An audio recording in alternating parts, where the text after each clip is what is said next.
busting out. Speaking of, I don't know if that has anything to do with That it. has absolutely nothing to do with it. Actually, you know what I'm reminded of right now? I'm reminded of a song by the classic rock band The Who.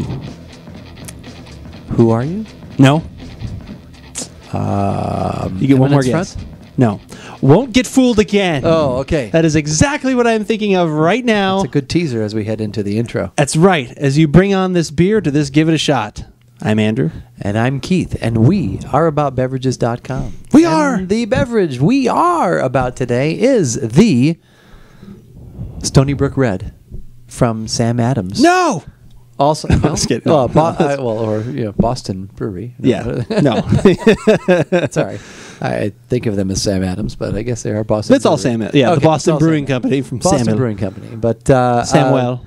So this is a. I'm going to read it because I totally forgot. It's That's a okay. unique Belgian-style red with a hint of tart fruit and toasted oak character. Little lambic thing going on there. I kind of So- read on the site. Yeah, and so anytime that something alludes to possibly being in the realm of sour, especially lately we have been all about the sour beers.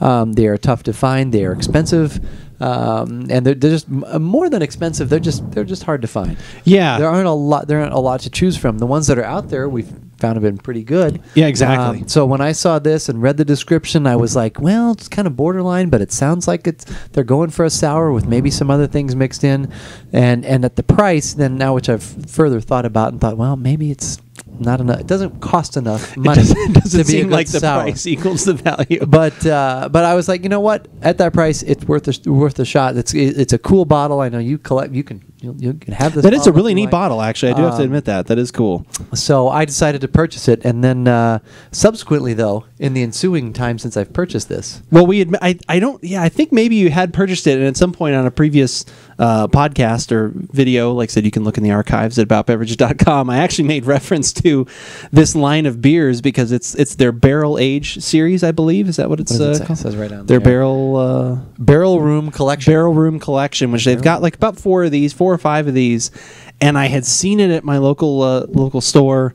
I'd seen it there. I'd seen it for $9 or $10, and there was one that was like bourbon and rye barrels and it was aged. I was like, oh, that sounds no. I will not get fooled again because Sam Adams, you do this to me all the time. Your beer is not bad in any way, but it's always just kind of like, oh, you're talking about all these great flavors, and then they're all muted. Yeah. They're all never quite strong enough. Yeah. So I'm hoping to finally be wrong. Well, that's cool. The this barrel room collection, in their barrel room, they've created Cosmic Motherfunk, an ale Whoa. aged in large oak tons that's blended to varying degrees in each of these spicy beers to add a unique, spicy, fruity, and complex character. So there are more beers in this line. Yes, like you said. there's 4 or 5 of them, I believe. So Again, what you just read there, that sounds amazing. Sounds I would be amazing. ecstatic if this said anybody else. So, but Dogfish Head? right now, exactly, Dogfish, I would already be giving this a really high score. I wouldn't even have to taste it. But right now, like, I'm cautiously optimistic. I want it to be good. If we could find a $9 beer like this that tasted with all those things, I would be ecstatic. But fortunately, no Arthur syndrome here is involved because No. you are not expecting. A No, my You're just wanting expectations it to are be low. you're low expectations, Low. hoping that it's good. So low expectations, hoping for high yield. Low. Yeah, wow, that's great. That's a That's perfect what way to we're describe looking that. Do you want me to go for the cork, or do you want to go for it? No, I think you can go. Okay, you want me to go for that? You're Okay. better with that. All right. So while I'm working the cork here, as they say, Some particulars. yeah, why don't you talk about some of the particulars? So we already said, not too expensive, Now, but $8.99. It's a 25.4 ounce. Oh, that's nice. $8.99. what do we have on 9% alcohol. 9%. Okay. And you read that it's available year round. Yeah, it is available year round, which is nice. Like I said, that's some of these. You start to find ones that are pretty good, and like the one we just had, the Noble Rot, which was delicious, and it's limited. Hopefully they'll do a limited run and then do another one next year or whatever. Right. But it starts to become very difficult. Now this one, it did mention what. Not to pour gently. It said 50 degrees. I don't know if we have got this at 50 degrees, but it said to pour gently, not disturbing the sediment at the bottom. And Okay. they recommend a glass. Very similar. That's right. We're trying to be a little more accurate with our glasses lately. Yeah. And also, too, and sometimes we're just like, yeah, the heck with it. Let's try something different. That too. Let's break the paradigm. I think you got it.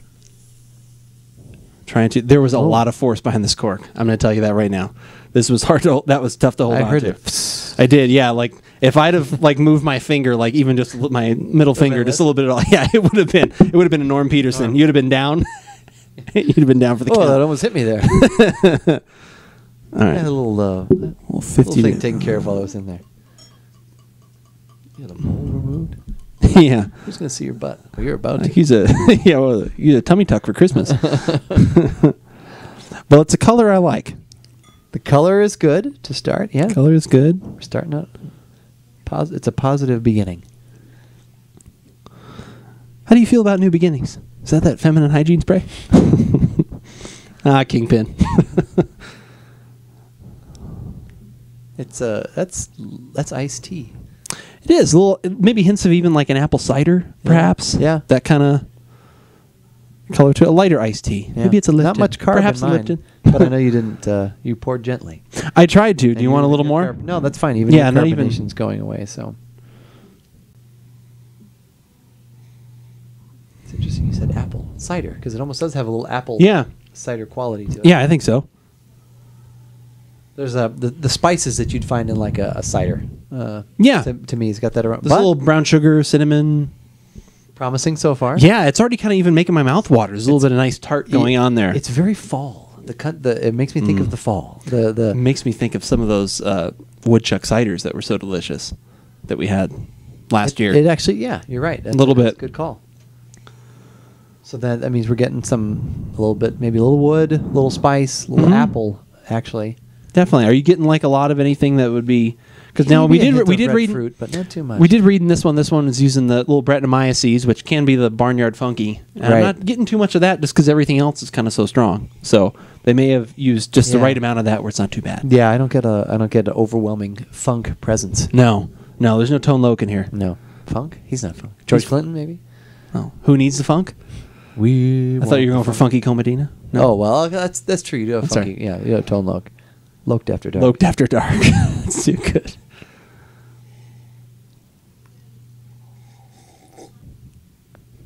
But you weren't fooled, at least. Why is that? Because you weren't fooled. You didn't allow yourself to be fooled. No. Yeah. Is it? I get way more funk in the flavor. Like There's there is funk, but- from the aroma, I thought it was going to be sweet. With then the tart kind of mixing in, it almost completely avoids the front part of my tongue.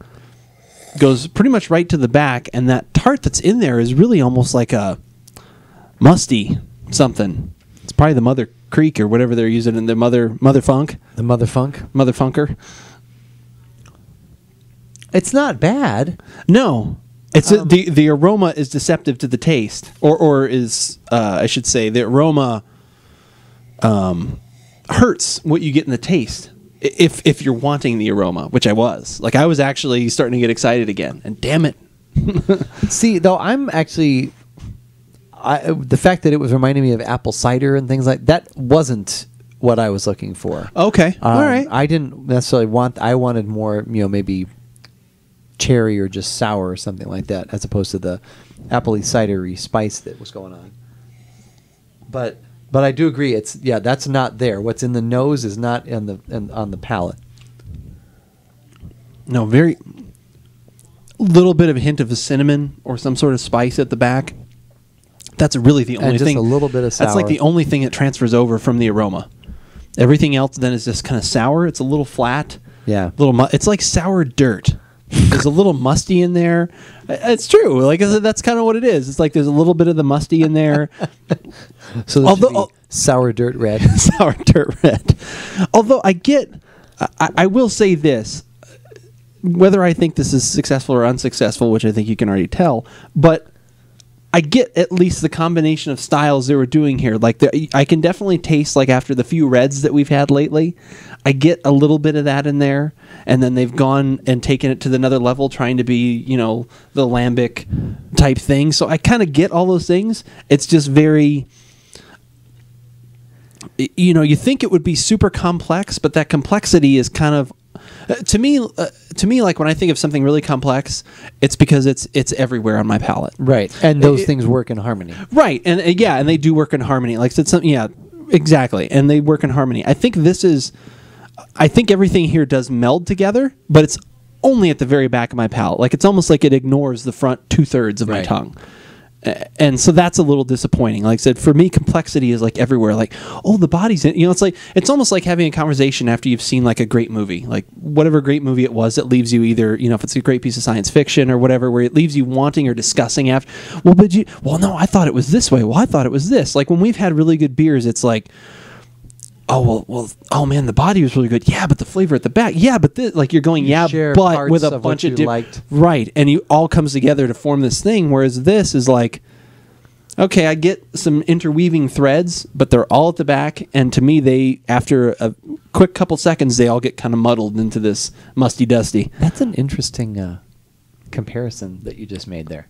What's that? With movies, because if a movie has one great scene and everybody knows it, when you start talking about that movie, you're only going to talk about that scene. Right.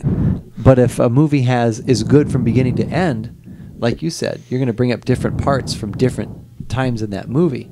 Same with the beer. You might say, I really love the sour, but yeah, the body was great. Yeah, the body was great, but man, that little spice note that was in there, but the way it lingered, you're going to keep talking. That's a great. Usually there's a lot of buts, and usually that's like a negative thing. But I think when you're talking about something that's really great, you both go back and forth like, yeah, that was great, but what about this? Right. Like, we can always go back to The Godfather, like stuff like that, where it's like I'll mention a scene and someone else mentions, you keep going back and forth, and that's what I think about. To me, that's how I define complexity. Complexity is many of those threads throughout the entire palette all coming together that work, depending on the day.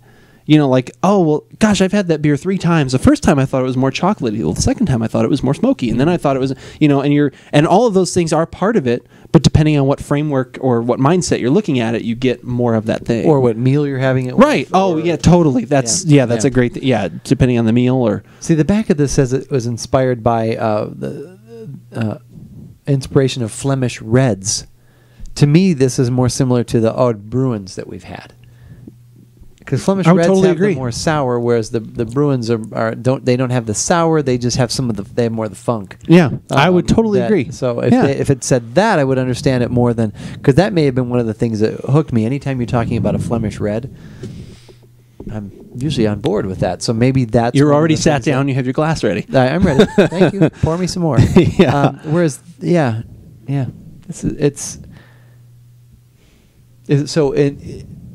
is this the same thing that you've then come to expect from Sam Adams when they venture out? Well, this is different, because this didn't like... To me, this is just completely different. I don't know if I really had an expectation for this. It was just my general expectation of the series. I was like, oh, I'm going to be fooled by get excited by all the flavors that are in there. I don't know if I knew what this one would taste like. Usually it's more that we get something like what was the one we had, the one with juniper in it. Oh, yeah. Where it was juniper twigs and juniper... The Norse... thank you. The Sati... Yeah, the Sati, the Norse, and you're... Norse legend. Right, thank you, the Norse legend. Like I said, you're reading about that one. And again, it's great that they're trying and doing some of these things. Right. But they just, unfortunately, they're doing it then at the back of their... I believe, at the back of their mind, they're always thinking about... More mass appeal? The more mass appeal. So they back... Because like I said, on that thing, it's juniper berries, juniper sticks, and we're like, we're going to be hit over the head with juniper. We cannot wait for this. And then it's like... Okay, it's there, but it's really subtle. It's really light. Yeah. The rest of the beer is fine. Like I said, this one I don't feel as much about, just because I'm not a huge fan of that funk. There's like that dusty kind of whatever. Like I said, but that one was fine, but it just never goes far enough. Right. So I guess that's the disappointment I always have. Is like, it seems like their ideas and their hearts are in the right place, but they just always like. I feel there must be a brewmaster there that goes, all right, we're gonna do this, and they're like, cool, go back 3 notches from there. Right. And it's like, dang. Right. Yes. We've talked about this beer quite a bit. We have, but it's it's good. I like good conversation on this kind of stuff. And if you're looking for more conversation and more things like this, including things we actually like or love, because we actually, as much as this seems like it, we love loving things. Nothing makes us happier than to love whatever we're drinking. We love to love. We do. We do love loving things. And you can find both of those things at AboutBeverages.com, along with the tasting notes, as well as where this hits on our recommendation scale. And while you're there, take a look at some of the other things that we have really enjoyed. We've talked a lot about other styles that we really like. We've compared this to some other either sours that we've had or other, Cider? You mentioned cider? Ciders, things like that. All these things can be found at AboutBeverages.com. Videos, podcasts, tasting notes, all those things. Make sure you're following us on Twitter. That's where we, throughout the week, if we're trying different things, Keith and I are usually mentioning that kind of stuff. Untapped, that's also a nice resource where throughout the week, usually, sometimes it's kind of funny, like you can kind of tell when I bought a 6-pack of something that I'm enjoying, because it'll be like 2-3 days in a row, be like the same thing. Loving this. But that's because we're loving it. That's right. And that's because we're enjoying it. Yeah. But whether we like it or not, You should give it a shot.